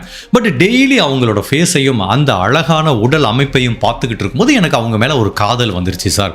பல நாள் அந்த காதலை வந்து நான் உள்ளுக்குள்ளேயே போட்டு புதைச்சி வச்சுருந்தேன். எனக்கு தெரியும் அந்த பொண்ணுக்கு திருமணமாச்சு, கணவர் இருக்காரு, குழந்தை இருக்காங்க, எல்லாமே தெரியும். இருந்தாலும் எனக்கு அவங்க மேலே இருக்கிற காதல் நாளுக்கு நாள் அதிகமாயிட்டே போகுது. சரி, இதுக்கு மேலே அதை மறைக்க வேண்டாம். ஒரு நாள் அந்த டீச்சர் கிட்ட ஓப்பன் பண்ணலான்னு ஓப்பன் பண்ணேன். அந்த டீச்சர் வந்து இப்படியே பார்த்தாங்க, சிரிக்க ஆரம்பிச்சிட்டாங்க. அப்போ அவங்க என்ன சொன்னாங்க, இங்கே பாரு தம்பி, உனக்கு 22 வயசு, எனக்கு 28 வயசு. ஸோ இந்த வயசு வித்தியாசம் இருக்குது. உனக்கு இருக்கிறது சாதாரண ஒரு இனக்கவர்ச்சி, இன்ஃபேக்சுவேஷன். எனக்கு திருமணமாகி குழந்தை இருக்குது, நான் குடும்பத்தோடு இருக்கேன். உனக்கு வந்திருக்கிறது ஒரு இன்ஃபேக்சுவேஷன். இது எல்லார் மேலேயும் வரும், ரொம்ப நார்மலான விஷயம்தான். இதை நீ பெருசுப்படுத்திக்காத, இதோட விட்டு நான் உனக்கு வேலைக்கு ஆக மாட்டேன். நான் திருமணம் பண்ணி கணவரோட நிம்மதியாக இருக்கேன். ஸோ எனக்கு இது செட் ஆகாது. நீ வேணா திருமணம் ஆகாத ஏதோ ஒரு சின்ன பொண்ணு இருக்கலாம், அதை பார்த்து லவ் பண்ணிட்டு போ. நான் உனக்கு செட் ஆக மாட்டேன். உன் டயத்தை என்கிட்ட வேஸ்ட் பண்ணாத. இனிமேல் இந்த மாதிரி எண்ணத்தை மனசில் வளர்த்துக்காத அப்படிங்கிற மாதிரி அவங்க சொல்கிறாங்க. சொன்னதுக்கு அப்புறம் கூட இவனுக்கு வந்து அந்த பொண்ணு மேலே ரொம்ப ஆசை இருந்துகிட்டே இருக்கு. அப்பப்போ தன்னோட ஆசையை வெளிப்படுத்துகிறான். இந்த டீச்சரும் அதை பெருசுப்படுத்தாமல் இக்னோர் பண்ணிகிட்டே இருக்காங்க. அப்போ ஒரு நாள் இந்த டீச்சர் இதை பற்றி தன்னோட கணவர்கிட்ட சொல்கிறாங்க. அந்த கணவர் கடுப்பாயிட்டாரு. சரி, ஒன்று இப்படி தப்பாக பார்க்குறானா, இன்னும் ஏன் அவன் கூட ஒர்க் பண்ணுறேன்னு கேட்டதுக்கு, இல்லை அவன் நல்லா வேலை பார்க்குறான், அதெல்லாம் பிரச்சனை இல்லை, ஒரு சின்ன பையன் தேவையில்லாமல் ஒரு இன்ஃபாக்சுவேஷன், நான் பார்த்துக்கிறேன், ஒன்றும் பிரச்சனை இல்லைங்கிறாங்க. இல்லை இந்த மாதிரி பீப்புள் ரொம்ப டேஞ்சர் ஆனவங்கன்னு அவங்க கணவர் சொல்கிறார். இல்லை எனக்கு என்னோட லிமிட் என்னன்னு தெரியும், அவன் எப்பயாவது என் லிமிட்டை கிராஸ் பண்ணால் அப்போ நான் கரெக்டாக டேக் ஓவர் பண்ணிப்பேன், மற்றபடி அவன் எப்பயாவது சொன்னால் நான் அதை ரிஜெக்ட் பண்ணேன், அதோட இந்த பிரச்சனை முடிஞ்சிச்சுங்கிற மாதிரி இந்த தீபிகா தன்னோட கணவரை சமாதானப்படுத்தியிருக்காங்க. பட் அவங்களுக்கு தெரியாது இந்த பிரச்சனை அவங்களோட உயிரை எடுக்கிற அளவுக்கு இப்படி ஒரு பூதாகரமாக வந்து நிற்கும் அப்படிங்கிறது. ஸோ இந்த நிதிஷும் அந்த டீச்சர் கிட்ட தொடர்ந்து ப்ரப்போஸ் பண்ணிட்டு இருக்கான். அவங்க இக்னோர் பண்ணிட்டு இருக்காங்க. இவனுக்கு பயங்கர கடுப்பாச்சு. என்னடா இது, நான் இவ்வளோ டைம் சொல்கிறேன், இவ என்னை மதிக்கவே மாட்டேங்கிறா, புருஷன் இருந்தானே குழந்தை இருந்தானே விட்டுட்டு என் கூட வர வேண்டியதானே, நான் மகாராணி மாதிரி பார்த்துப்பேனே அப்படிங்கிற மாதிரி இவன் சொல்லிகிட்டே இருக்கான். அந்த டீச்சரும் கேட்குற மாதிரி இல்லை. அப்போ வந்து இவன் முடிவு பண்ணிட்டான், சரி தனக்கு கிடைக்காத டீச்சர் இனிமேல் யாருக்குமே கிடைக்கக்கூடாதுன்னு. உண்மையிலேயே நான் ரீசெண்டாக கவர் பண்ண கேஸில் வந்து இது ரொம்ப வித்தியாசமாக இருக்குது. ஒரு காலத்தில் நம்ம ஜென்ரேஷன்லாம் யாராவது லவ் பண்ணாங்கன்னா தோல்வியாச்சுன்னா அவங்க உயிரை மாச்சிக்கிறது தான் இப்போ ட்ரெண்டாக இருந்துச்சு. இப்போ எப்படி இருக்குன்னா, காதலை ஏற்றுக்கலைன்னா அவங்கள வந்து கொலை பண்ணுறது இப்போ வித்தியாசமான ட்ரெண்டாக இருக்குது. என்னன்னே சொல்ல தெரியல. இப்போ இவன் என்ன பண்ணுறான், எனக்கு கிடைக்கலையா நீ யாருக்கும் கிடைக்கக்கூடாது அப்படின்னு இந்த டீச்சரை தூக்குறதுக்கு பக்காவாக ஒரு ஸ்கெட்சு போகிறான். அப்போ அந்த டீச்சருக்கு ஜனவரி மாதம் 19ஆம் தேதி ஃபோன் பண்ணி சொல்கிறான், இந்த மாதிரி எனக்கு பர்த்டே நான் செலிப்ரேட் பண்ணலான் இருக்கேன் என் ஃப்ரெண்ட்ஸ் கூட, நீங்கள் வந்து ஜாயின் பண்ணிக்க முடியுமான்னு கேட்குறான். அவனே அவங்க யோசிக்கிறாங்க, இல்லைப்பா எனக்கு ஸ்கூல் இருக்குது அப்படிங்கிறாங்க. இல்லை பார்ட்டி அந்த மாதிரிலாம் கிடையாது, உங்களுக்கு தெரியல நம்ம கோவில் தெரியல அந்த யோக நரசிம்மன் சுவாமி டெம்பிள், அங்கே தான் என் ஃப்ரெண்டை வர சொல்லியிருக்கேன், சும்மா அங்கே போய் நான் பார்ப்போம், சாமி தரிசனம் பண்ணுவோம், நல்ல ஃபோட்டோ எடுப்போம், 4 ரீலுக்கு கண்டென்ட் ரெடி பண்ணுவோம் அப்படிங்கிற மாதிரி சொல்லியிருக்கான். இவங்க ரீலுக்கு ஷூட் பண்ண போகிறான்னு சொன்னோன்னா இந்த டீச்சர் குஷி ஆகிட்டாங்க. பரவாயில்ல, பொதுவெளி சேஃப் தான், ஒன்றும் பிரச்சனை இல்லையே, தாராளமாக போகலாமேனா. சரிப்பா நான் வர்றேன், எத்தனை மணிக்கு வர்றான்னு கேட்குறாங்க. ஜனவரி மாதம் 20ஆம் தேதி ஒரு 12 மணிக்கு இந்த கோவிலுக்கு வந்துருங்க டீச்சருங்கிற மாதிரி இவன் சொல்லியிருக்கான். ஸோ இந்த பெண்மணி ஸ்கூல் முடிகிறதுக்கு முன்னாடியே கிளம்பணும். ஸோ அதுக்காண்டி தான் வழக்கம் போல் பஸ்ஸில் வராமல் இவங்க ஸ்கூட்டரில் வந்திருக்காங்க. பட் இந்த டீச்சர் பண்ண ஒரு மிகப்பெரிய தவறு, தன்னோட கணவர்கிட்ட இதை சொல்லலை. ஸோ மேபி சொன்னால் கணவர் விடமாட்டாரோ அப்படிங்கிற மாதிரி நினச்சி கூட மறைச்சிருக்கலாம். ஸோ இவங்க ஸ்கூட்டர்லேயே ஸ்கூலுக்கு வந்துடுறாங்க. அன்னைக்கு வந்து பெர்மிஷன் வாங்கிட்டு 11:30 மணிக்கு கிளம்பி போகிறாங்க. இந்த நரசிம்ம சுவாமி டெம்பிள் அந்த அடிவாரத்தில் வெயிட் பண்ணிட்டு இருக்காங்க. இவனும் வர்றான். ஒன்று இவன் ஏற்கனவே என்ன ப்ராமிஸ் பண்ணியிருந்தான், என் ஃப்ரெண்ட்ஸ் 4-5 பேர் வர்றாங்க, நம்ம சேர்த்து செலிப்ரேட் பண்ணலான்னு சொல்லியிருக்கான். பட் இப்போ ஃப்ரெண்ட்ஸ் யாருமே வரல, இவன் மட்டும்தான் இருக்கான். கேட்டதுக்கு இந்த வந்துட்டு இருக்காங்க டீச்சர், வந்துடுவாங்க, இன்னும் ஒரு 1 ஹவரில் வந்துடுவாங்க, நம்ம வேணால் மேலே போய் ஜாலியாக உட்காந்துருக்கலாம், ஏதாவது ஃபோட்டோ எடுக்கலாம், ரீல்ஸ் ஏதாவது பண்ணலாம் அப்படிங்கிற மாதிரி சொல்லி இவங்களை ஏமாற்றி மேலே கூட்டு போகிறான். அப்படி கூட்டிகிட்டு போய் 2 பேரும் ஒரு மலை உச்சியில் நின்று பேசிகிட்டு இருக்கும்போது தான் ஒரு நபர் வீடியோ எடுத்திருக்காரு, இதில் பதிவாயிருக்காங்க. அப்போ வந்து இவன் என்ன சொல்கிறான், பின்னாடி இருக்குது டீச்சர், அதாவது இந்த கோவிலுக்கு பின்னாடி ஒரு ஏரியா இருக்குது, யாருமே அவ்வளோ போக மாட்டாங்க, அங்கே போனால் சூப்பராக இருக்கும் லொக்கேஷனை, அங்கே போய் ஷூட் பண்ணால் அவங்க ரீலுக்கு நல்ல ரீச் கிடைக்கும், நம்ம அங்கே போய் பார்க்கலாமான்னு கேட்டிருக்கான். இவங்களும் சரி பரவாயில்ல, இவங்களுக்கு அப்போ கூட சந்தேகம் வரல, சரி போய் பார்க்கலாமேன்னு சொல்லி அந்த ஏரியாவுக்கு கூட்டு போயிருக்காங்க. இவன் என்ன பண்ணியிருக்கான், அவங்கள கொலை பண்ணி இங்கே தான் புதைக்கணுங்கிறத முடிவு பண்ணிட்டான். அதுக்காக தான் முந்தின நாளே இந்த கோவிலுக்கு வந்து அந்த கோவிலுக்கு பின்னாடி ஒரு இடத்த சூஸ் பண்ணியிருக்கான். அந்த கோவிலில் யாருமே வராத ஐசோலேட்டட் ஏரியாவில் ஒரு சின்ன குழி இருந்திருக்கு. அன்னைக்கு மழை பெஞ்சிருக்கு. ஸோ அவனோட கால்குலேஷன் இந்த குழியை வந்து கையாலேயே தோண்டிடலாம் அப்படிங்கிற மாதிரி அந்த இடத்துக்கு பிளான் பண்ணி தான் அவங்களை கூட்டு வந்திருக்கான். இது ஒரு பக்காவாக திட்டமிட்டு செய்யப்பட்ட கொலை.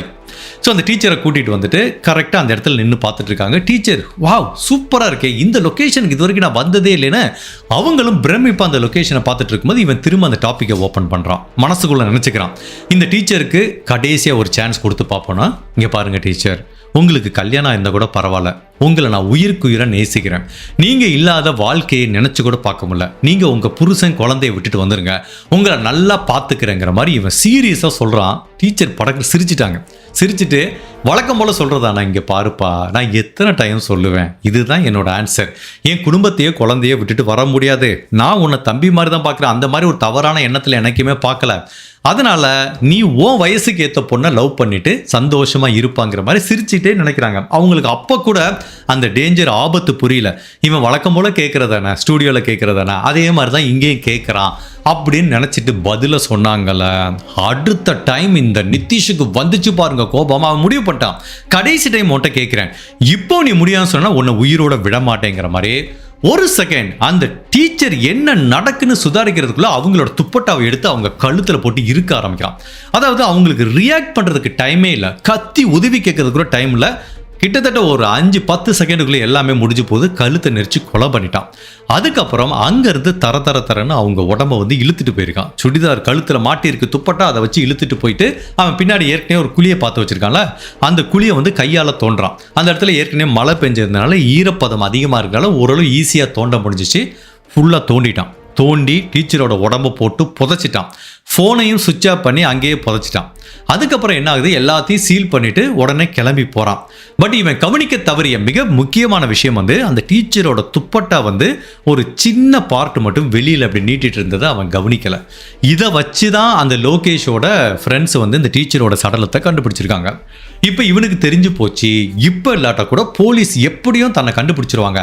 அப்படி கண்டே பிடிக்க முடியலன்னா பரவாயில்ல, ஒரு வாரம் வெளியூரில் இருப்போம், எந்த ப்ராக்ரஸும் இல்லைன்னா நம்ம மெதுவாக வந்து நம்ம வேலையை பார்க்க ஆரம்பிச்சிடலாங்கிற மாதிரி தான் அவங்க அப்பா கிட்டே இவன் கன்ஃபெஷன் பண்ணிக்கிட்டான். நான் ஒரு தப்பு பண்ணிட்டேன், ஊரை விட்டு போகிறேன்னு. மேபி கொலை பண்ணதை அவன் கன்ஃபெஷன் பண்ணியிருக்கலாம், டெக்ஸ்ட் மெசேஜில் பண்ணல, மேபி கால் பண்ணி கூட கன்ஃபெஷன் பண்ணியிருக்க வாய்ப்பு இருக்குது.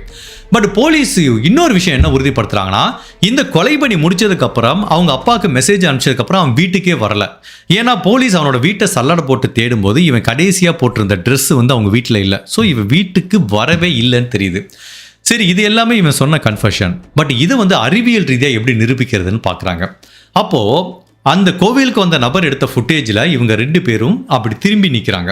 ஸோ அந்த பெண் போட்டிருந்த ட்ரெஸ்ஸை வச்சு அது தீபிகான்னு தெரியுது. இவன் வந்து போட்டிருந்த ட்ரெஸ்ஸை வச்சு கடைசியில் தீபிகா கூட இருந்தது நிதிஷ் தானா அப்படிங்கிறத எப்படி நிரூபிக்கிறாங்கன்னா, அந்த ட்ரெஸ்ஸை எடுத்துக்கிறாங்க. அதுக்கப்புறம் சம்மந்தப்பட்ட அந்த நாள் வந்து இவன் இந்த கோவிலுக்கு வர்றதுக்கு அவங்க வீட்டிலேருந்து ஒரு டைரக்ஷனில் வந்திருப்பான்ல, அங்கே வழிநடுக இருக்க சிசிடிவி கேமராவை பார்க்கும்போது ஜனவரி மாதம் 20ஆம் தேதி சில கேமராவில் இவனோட உருவம் தெளிவாக பதிவாயிருக்கு. அப்போ அதே ட்ரெஸ் தான் போட்டிருக்கான். ஸோ அதே ட்ரெஸ்ஸோட தான் அந்த கோவில்லையும் படம் பிடிக்கப்பட்டதுனால இப்படி லிங்க் பண்ணுவாங்க. ஓகே, அப்போ அந்த கோவிலில் தீபிகாவோட திரும்பி நின்றுட்டு இருந்தது இந்த நிதிஷ் தான் அப்படிங்கிறத வந்து ஒரு தடயமாக பதிவு பண்ண முடியும். ஸோ அந்த அளவுக்கு இந்த நிதிஷ் மேலே பல தடயங்கள் பதிவு செய்யப்படுது. அதுக்கப்புறம் பார்த்தீங்கன்னா உங்களுக்கே தெரியும், நம்ம நிறைய கிரைமில் பார்த்துருக்கோம், கிரைம் சீன் ரீகன்ஸ்ட்ரக்ஷன் ஒன்று பண்ணுவாங்க. இவனை அதே கோவில் கூட்டு போயிட்டு நீ எந்த பக்கம் தீபிகாவை கூட்டிகிட்டு போன, எங்கே நின்ன, எங்கே கொலை பண்ண, எங்கே குழி தோணுன, எப்படி புதைச்ச அப்படின்னு எல்லாத்தையும் அவனோட ஸ்டேட்மெண்ட்டை ரெக்கார்ட் பண்ணுவாங்க. அதுவும் ஃபாரன்சிக் தடயங்களும் ஒத்து போனோம். ஏற்கனவே தீபிகா உடலை கண்டுபிடிக்கப்பட்டப்பையும் எல்லாம் அந்த உடலை தோண்டி எடுக்கிறப்ப ரெக்கார்ட் பண்ணியிருப்பாங்க. எந்த பொசிஷனில் எங்கே புதைச்சிருக்காங்க, எப்படி புதைச்சிருக்காங்கன்னு தெரியும். இவன் வந்து அந்த கிரைம் சீன் ரீகன்ஸ்ட்ரக்ஷனில் சொல்லுவான் பார்த்தீங்களா, அந்த தகவல் வந்து அந்த கிரைம் சீன் எவிடன்ஸோட ஒத்து போச்சுன்னா அதையும் வந்து ஒரு முக்கியமான தடயங்களாக எடுத்துக்க முடியும். ஸோ அதனால் இவனை அந்த கோயிலுக்கு கூட்டு போய் கிரைம் சீன் ரீகன்ஸ்ட்ரக்ஷன் பண்ணுறாங்க. ஸோ இவனுக்கு எதிராக பலவிதமான தடயங்கள் இருக்குது. இப்போ இவனுக்கு அகைன்ஸ்டா போலீஸ் ஆஃபீஸர் இபிகோ 302 செக்ஷனில் குற்றப்பத்திரிகை தாக்கல் செஞ்சு இந்த வழக்கோட விசாரணை நீதிமன்றத்துக்காக போகிறதுக்காக வெயிட் பண்ணிட்டு இருக்கு. இந்த டயத்தில் இந்த நிதிஷை மட்டுமா அரெஸ்ட் பண்ணாங்க, அவங்க அப்பா நரசிம்மாங்கிற நபரையும் அரெஸ்ட் பண்ணிட்டாங்க. ஏன்னா ஒரு குற்றவாளியை தப்பிக்கிறதுக்கு அவர் உதவி செஞ்சிருக்காரு. தன்னோட பையன் கொலை பண்ணிட்டான் அப்படிங்கிறத தெரிஞ்சதுக்கு அப்புறம் கூட அவர் போலீஸில் வந்து சொல்லலை. ஸோ இந்த மாதிரி பல விஷயங்களை அவரையும் வந்து அரெஸ்ட் பண்ணுறாங்க. அப்பா பையன் இப்போ ஜெயிலில் இருக்காங்க. பட் இந்த பக்கம் தீபிகாவோட மரணம் அவங்க குடும்பத்தில் ஒரு மிகப்பெரிய தாக்கத்தை ஏற்படுத்துது. மனைவி இல்லாத கணவரும் குழந்தை இல்லாத அம்மாவும் ஒரு மிகப்பெரிய தனிமையை வந்து ஃபீல் பண்ணுறாங்க. இதை எல்லாத்தையும் தாண்டி இந்த வழக்கில் ஒரு முக்கியமான கேரக்டர் இருக்காரு, வெங்கடேஷன் அப்படிங்கிற நபர். அவர் தான் கொலை செய்யப்பட்ட தீபிகாவோட அப்பா. ஒரு சோர்ஸில் என்ன சொல்கிறாங்கன்னா, தீபிகா மிஸ் ஆயிட்டாங்கன்னா அவங்க கணவர் வந்து கம்ப்ளைண்ட் கொடுத்ததா சொல்கிறாங்க. இன்னொரு சோர்ஸில் அவங்க அப்பாவும் வந்ததா சொல்கிறாங்க. அந்த அளவுக்கு அவங்க அப்பா வந்து தன்னோட பொண்ணு மேலே அளவில்லாத ஒரு பாசத்தில் இருந்திருக்காரு. ஓகே, இப்போ தீபிகா கொலை செய்யப்பட்டாங்க, குற்றவாளிகளுக்கு ஜெயிலுக்கு போயிட்டாங்க, நாளைக்கு தண்டனை கிடைக்கும் அப்படின்னு பார்த்துட்டு இந்த கேஸ் இதோட முடிஞ்சிருச்சுன்னு பார்த்தா இந்த கேஸில் யாருமே எதிர்பார்க்காத பலவித திருப்பங்கள் நிகழ ஆரம்பிக்குது. சில கிரைம் வந்து முடிஞ்ச மாதிரியே இருக்கும், பட் முடியாது, அது தொடர்ச்சியாக பல விஷயங்கள் நடக்கும். இந்த கேஸில் அந்த மாதிரி தான் ஒரு வித்தியாசமான விஷயம் நடந்திருக்கு. இப்போ நிதிஷும் அவங்க அப்பா நரசிம்மாவும் ஜெயிலில் இருக்காங்களா, அந்த நரசிம்மாங்கிற நபர் மேலே வந்து கொலை வழக்கு கிடையாது, குற்றவாளிக்கு உதவி செஞ்ச வழக்கு. அதனால அவருக்கு வந்து பெயில் கொடுத்துறாங்க. ஒரு 2 வருஷம் ஜெயில இருந்துட்டு அவர் பெயிலில் வந்துடுறாரு. பெயிலில் வர்றாரு, ஜாலியாக வெளியில் சுற்றிட்டு இருக்காரு. அப்போ வந்து இதை வந்து இந்த கொலை செய்யப்பட்ட தீபிகாவோட அப்பா வெங்கடேஷன் பார்க்குறாரு. எல்லாம் ஒரே ஊர் தானே, என்னடா இது, தன்னோட பொண்ணு இறந்து போயிட்டா, அவங்க பையன் கொலை பண்ணியிருக்கான், இந்த ஆள் உதவியாக இருந்திருக்கான், இன்னைக்கு இவன் இப்படி ரோட்டில் சந்தோஷமாக சுற்றிட்டு இருக்கானே அப்படிங்கிறத வந்து அவரால் ஏற்றுக்க முடியல. அப்படியே மனசுக்குள்ள அவருக்கு புழுக்கமாகவே இருக்கு. இந்த டயத்தில் என்ன ஆகுதுன்னா, இந்த நிதிஷுக்கு வந்து ஒரு சகோதரி இருக்காங்க. அவங்களுக்கு வந்து திருமணம் நிச்சயம் செய்யப்படுது. ஸோ அந்த திருமணம் வந்து கோலாகலமாக நடக்கிறதுக்கு பலவிதமான ஏற்பாடுகள் நடக்குது. திருமண பத்திரிக்கை அடித்து ஊர் ஃபுல்லாக டிஸ்ட்ரிபியூட் பண்ணுறாரு. யார் பண்ணுறா? இந்த நரசிம்மாங்கிற நபர். ஸோ இது வந்து கொலை செய்யப்பட்ட தீபிகாவோட அப்பா வெங்கடேஷனுக்கு தெரிய வருது. அவருக்கு மேலும் எரிச்சலை உண்டு பண்ணுது. தன்னோட பொண்ணை கொலை பண்ணிட்டு அவங்க பொண்ணுக்கு மட்டும் இப்படி சந்தோஷமாக திருமணம் பண்ணி வைக்கிறாங்களே அப்படிங்கிற ஒரு நியாயமான கோபம் வரும். அந்த பொண்ணுக்கு திருமணம் நடக்குதுங்கிறது கோபம் கிடையாது. பட் அந்த நபர் ஜெயிலேருந்து பெயிலில் வந்ததான் இவருக்கு கோபமாக இருக்குது. ஏன்னா அவரும் ஜெயிலில் இருக்கிறதுக்கு தகுதியானவர் தான். அப்போ வெங்கடேஷனுக்கு டெய்லி இந்த நரசிம்மனை பார்க்கும்போதும் ஒரு வெறுப்புணர்ச்சி வருது. அவங்க பொண்ணுக்கு திருமண ஏற்பாடு நடக்கிறதும் ஒரு பயங்கரமான ஒரு காழ்ப்புணர்ச்சியை அவருக்கு உண்டு பண்ணுது. அது நாளுக்கு நாள் கோபமாயிட்டு வருது. அந்த கோபம் வந்து பழி வாங்குற உணர்ச்சியாக மாற ஆரம்பிக்குது. ஸோ ஒரு நாள் இந்த நரசிம்மாங்கிற நபர் வந்து ஒரு டீ கடையில் வந்து டீ குடிச்சிட்டு இருக்காரு. ஸோ அந்த பக்கம் வந்து வெங்கடேஷனோட ஃப்ரெண்ட் ஒருத்தர் 2 பேரும் வர்றாங்க. வந்து பார்க்கும்போது இந்த நரசிம்மனை பார்க்கும்போது வெங்கடேஷனுக்கு ரத்தம் கொதிக்குது. அப்போ 2 பேரும் பேசுகிறாங்க. அந்த ஆர்குமெண்ட் வருது. ஏன்டா எப்பாவும் என் பொண்ணை கொலை பண்ணிட்டு நீ இப்படி சந்தோஷமாக இருக்கேன், உன் பொண்ணுக்கு இப்படி நல்ல விஷயம் நடக்குதே, என் பொண்ணை பற்றி ஒரு நிமிஷமாவது நினச்சி பார்த்தியா அப்படிங்கிற மாதிரி பயங்கரமான ஒரு 2 பேத்துக்குள்ளே ஆர்குமெண்ட் வருது. அந்த ஆர்குமெண்ட் கைகலப்பாகுது, பெரிய சண்டையாக வருது. அப்போ வெங்கடேஷன் தன்னோட பைக்குள்ளே மறைச்சி வச்சிருந்த ஒரு ஆயுதத்தை எடுத்து இந்த நரசிம்மாங்கிற நபரை கொடுமையா தாக்கி கொலை பண்ணிடுறாரு. தன்னோட பெண்ணோட மரணத்துக்கு நீயும் காரணம் அப்படிங்கிற அந்த கோபத்தில் வந்து இந்த நரசிம்மாவை குத்தி கொலை பண்ணிடுறாரு. ஸோ அவர் வந்து எங்கேயும் ஓடலை, போலீஸ் வர வரைக்கும் வெயிட் பண்ணுறாரு. ஸோ இந்த நரசிம்மாங்கிற நபரை கொலை பண்ண குற்றத்துக்காக வெங்கடேஷன்கிற இந்த நபரை வந்து அரெஸ்ட் பண்ணிடுறாங்க. இப்போ பொண்ணு இறந்து போச்சு. பொண்ணை கொலை பண்ண அந்த கொலைகாரனோட அப்பாவை அந்த பொண்ணோட அப்பா கொலை பண்ணிட்டார். இப்போ இவரும் வாழ்க்கை ஃபுல்லாக ஜெயிலில் இருக்கிற மாதிரி ஒரு சூழ்நிலை ஏற்படுது. இந்த கேஸை பொறுத்த வரைக்கும் நிதிஷ்ங்கிறவன் இன்னும் ஜெயிலில் இருக்கான். அந்த வழக்கோட விசாரணை போயிட்டு இருக்கு. கண்டிப்பாக அவனுக்கு ஆயுள் தண்டனை கிடைக்கிறதுக்கு வாய்ப்பு இருக்கு. பட் தெரியல, அவனுக்கு இளம் வயசுங்கிறதுனால ரொம்ப நாள் கழிச்சு அவனும் பரவல வர்றதுக்கும் வாய்ப்பு இருக்கு. பட் இப்போ வரைக்கும் அந்த நிதிஷ் வந்து ஜெயிலில் தான் இருக்கான். இந்த கேஸை பற்றி நான் என்ன ஃபீல் பண்ணேன்னா, இந்த மாதிரி பல விதமான ஈவெண்ட்டை வந்து நிறைய கேட்டுட்டு இருக்க மாதிரி இருக்கு. நான் ஏற்கனவே இந்த கேஸில் சொன்ன மாதிரியே இப்போ லவ் பண்ணுறவங்க யாராவது ஒரு சைடு காதலை ரிஜெக்ட் பண்ணால், சில பேர் நிறைய நம்ம ஜென்ரேஷனில் பல வருஷத்துக்கு முன்னாடியோ பழைய சினிமாலாம் பார்த்தீங்கன்னா அவங்க தான் தன்னோட உயிரை மாச்சுப்பாங்க. இப்போ அப்படி கிடையாது. லவ் பண்ணலையா, இந்த ஒன்றை நான் போட்டு தள்ளுறேன் அப்படிங்கிற மாதிரி ஒரு சூழ்நிலை தான் இப்போ மாறிட்டு இருக்கு. அந்த அளவுக்கு நம்ம நாளுக்கு நாள் ரொம்ப சுயநலவாதிகளாக மாறிட்டு இருக்கோமோ அப்படிங்கிற மாதிரி கூட எனக்கு தோணுது. பட் இந்த கேஸ் எடுத்துக்கலாம். நம்ம நேற்று ஒரு கேஸ் பார்த்தோம். ஒரு பொண்ணு கல்யாணம் பண்ண போது ஸ்டேஜில் வச்சே ஒன் சைடு லவ் பண்ணுறவன் வந்து கொலை பண்ணிட்டு போகிறான். இதில் பாருங்க, இது கல்யாணம் பண்ண பொண்ணு, குழந்தை இருக்கு, அப்படிப்பட்ட பொண்ணை கல்யாணம் லவ் பண்ணுங்கிறான், கல்யாணம் பண்ணுங்கிறான், முடியாதுன்னா அதையும் கொலை பண்ணுறானுங்க. அப்போ என்னதான் பண்ண சொல்றீங்க? கல்யாணம் பண்ணாத பொண்ணு லவ் பண்ண சொல்லி கொலை பண்றான், கல்யாணம் பண்ண பொண்ணையும் லவ் பண்ண சொல்லி கொலை பண்றான். அப்போ ஒரு ஆண் ஒரு பெண்ணு கிட்ட காதலை எடுத்துரைக்கும் போது அந்த காதலை மறுக்கிறதுக்கு ஒரு பெண்ணுக்கு உரிமை இல்லையா? அப்படி அந்த காதலை மறுத்தேன்னா உன்னை நான் கொலை பண்றேன். இது என்ன விதமான நியாயமான விஷயம் அப்படிங்கிறது தெரியல. இந்த கேஸை நான் ஃபர்தர் அனலைஸ் பண்ணி பார்க்கும்போது எனக்கு என்ன தோணுதுன்னா, இந்த பெண் என்ன தப்பு பண்ணியிருக்காங்கன்னா, ஓகே, ஒரு தம்பி மாதிரி சின்ன பையனை கூட எடிட்டிங் வேலைக்கு வச்சிருக்காங்க. அவன் இந்த பெண் மேலே ஆசைப்பட்டு ப்ரப்போஸ் பண்ணுறான். ஓகே, அது வரைக்கும் ஓகே, அவனுக்கு ஏதோ ஒரு ஆசை வந்துச்சு. இல்லை, இந்த பொண்ணுக்கு அவன் மேலே ஒரு ஆசை இருந்துச்சுன்னா அது வேற கேஸ், அது வேற மாதிரி போயிடும். பட் இந்த பொண்ணுக்கு ஆசை இல்லை, அதை அழகாக டிக்னிட்டியோட சொல்கிறாங்க. அப்போ அந்த பையன் விலைக்கு போயிருக்கணும். அப்படியும் இல்லாமல் ஒரு சான்ஸ் கொடுத்து பார்த்தாங்கல்ல, அவன் திரும்ப திரும்ப சொல்லும்போது இந்த பெண்ணுக்கு மண்டையில் உரைச்சிருக்கணும். இந்த மாதிரி ஆளுங்க திருந்த மாட்டானுங்க. நம்ம போய் அட்வைஸ் பண்ணால், ஒரு டைம் அட்வைஸ் பண்ணால் அவன் திருந்திடுவானா? கண்டிப்பாக திருந்த மாட்டானுங்க. அப்போ என்ன பண்ணியிருக்கணும், அவங்ககிட்ட அந்த பெண் விலகி வந்திருக்கணும். தன்னோட இன்ஸ்டாகிராம் வேலைக்கு என்ன வேற நாட்டில் எடிட்டராக கிடைக்காது, இல்லை நீயே எடிட் பண்ணிக்கோ, உயிர் முக்கியமா எடிட்டிங் முக்கியமா, இல்லை ரீல் போடுறது முக்கியமா, அப்படி தான் எனக்கு தோணுது. அப்போ தான் அந்த பெண்மணி அந்த நபரை தொடர்ந்து வேலைக்கு வச்சுட்டு இருந்ததான் மிகப்பெரிய ஆபத்தான விஷயமா நான் பார்க்குறேன். அவங்க கண்டிப்பாக அந்த நபரை அந்த இடத்துல கட் பண்ணி விட்டுருக்கணும். தீபிகா அங்கே தான் பெரிய தப்பு பண்ணிட்டாங்க. மேபி அவங்க என்ன நினச்சிருப்பாங்கன்னா, சரி ஓகே இவ ஏதோ நம்மளை அப்ரோச் பண்ணுறான், நோன்னு சொன்னால் அவனை வரட்டி விட்டா எடிட்டிங் வேலைக்கு ஆள் இருக்காதோ அப்படிங்கிற மாதிரி நினச்சிப்பாங்க. இது வந்து ஒரு பெண்ணோட திங்கிங். அந்த பையன் என்ன நினச்சிருக்கலாம்னா, நம்ம ஒரு டைம் சொன்னோம், டீச்சர் ரிஜெக்ட் பண்ணாங்க, பட் இருந்தாலும் தான் கூட டெய்லி பேசுகிறாங்க, ஒர்க் பண்ணுறாங்களா, அப்போ டீச்சருக்கு தான் மேலே ஆசை இருக்குது, என்னைக்காவது ஒரு நாள் டீச்சர் தங்கிட்ட வருவாங்க அப்படிங்கிற நம்பிக்கையில் அவன் இருந்திருக்கான். மேபி அந்த நம்பிக்கையை விதைக்கிறதுக்கு இந்த டீச்சரும் வந்து அவங்களையும் அறியாமல் உடந்தையாக இருந்திருக்காங்க. அது இவங்க பண்ண மிகப்பெரிய தப்பு நான் பார்க்குறேன். ரெண்டாவது, கணவருக்கு தெரியாமல் இவ்வளோ பிரச்சனை இருக்க ஒருத்தர் பர்த்டேன்ட்டு கணவர்கிட்ட சொல்லலை, பைக் எடுத்துகிட்டு போனது, அவங்க கூட அந்த கோவிலுக்கு போனது, மேபி கோவில் நினச்சி கூட போயிருக்கலாம்.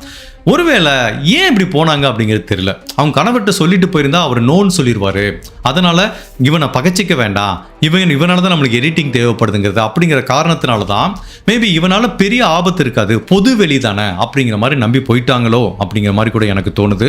What ever it is. So அதனால் என்னை பொறுத்த வரைக்கும் ஒரு ஆணுக்கு ஒரு பெண் மேலே இந்த மாதிரி ஒரு உணர்வு வந்துச்சுன்னா அதை ஒரு பெண் நோன்னு சொல்லிட்டு அந்த ஆணால் அவ்வளோ சீக்கிரம் மாற்றிக்க முடியாது. அதனால் அந்த மாதிரி பீப்புள் கிட்டேருந்து நீங்கள் என்றைக்குமே தள்ளி போகிறது நல்லது. ஆஃபீஸில் வேலை பார்க்குறீங்க, ஒரு நபர் உங்ககிட்ட ப்ரப்போஸ் பண்ணுறாரு, இந்த மாதிரி எனக்கு வேணாம்ப்பா அப்படின்னா அந்த நபர்கிட்ட தள்ளிருங்க. ரொம்ப க்ளோஸாக போனீங்கன்னா அவங்க என்ன நினச்சிப்பாங்க, நம்மளை பிடிக்குது அதனால தான் வருது அப்படிங்கிற மாதிரி நினச்சிப்பாங்க. ஸோ பிடிக்கலை அப்படின்னா அப்படியே கம்ப்ளீட்டாக கட் பண்ணிவிட்டு ஸ்லோவாக விலகிருங்க. இந்த மாதிரி கூட கூட போனால் தான் அது அவங்களுக்கு ஒரு என்கரேஜ்மெண்ட்டாக இருக்கும் அப்படிங்கிற மாதிரி எனக்கு தோணுது. ஸோ பெண்களும் சரி, இந்த மாதிரி பிரச்சனை பண்ணுற ஆண்கள்கிட்ட ஏதோ ஒரு கான்டாக்ட் இருக்குது, வேறு வழி இல்லை, இப்போ இவன் கூப்பிட்றான் பர்த்டேக்கு போகிறான்னா உங்கள் கணவர்கிட்ட சொல்லியிருக்கலாம், ஏன் கணவரையும் கூட்டு போயிருக்கலாமே, கூட்டு போயிட்டா இவ்வளோ பிரச்சனை வந்திருக்காது. ஸோ அதனால் மேக்ஸிமம் இந்த மாதிரி பீப்புளை பற்றியான தகவலை வீட்டில் இருக்க யாருக்கிட்டையும் மறைக்காதீங்க. ஹோப்ஃபுல்லி இந்த வழக்குலேருந்து நம்ம பல விஷயங்கள் கற்றுக்கிட்டோம்னு நினைக்கிறோம். இந்த கேஸை பற்றி நீங்கள் என்ன நினைக்கிறீங்க? அந்த தீபிகா டீச்சர் எங்கே தப்பு பண்ணாங்க, அவங்க என்ன பண்ணியிருந்தா இந்நேரம் உயிரோடு இருந்திருக்கலாம்னு நீங்கள் நினைக்கிறீங்க? உங்களோட கருத்தை மறக்காமல் இந்த வீடியோவில் பதிவு பண்ணுங்கள். இந்த மாதிரி அனதர் கேஸில் உங்களை சந்திக்கிறேன். Till then stay safe, take care, by.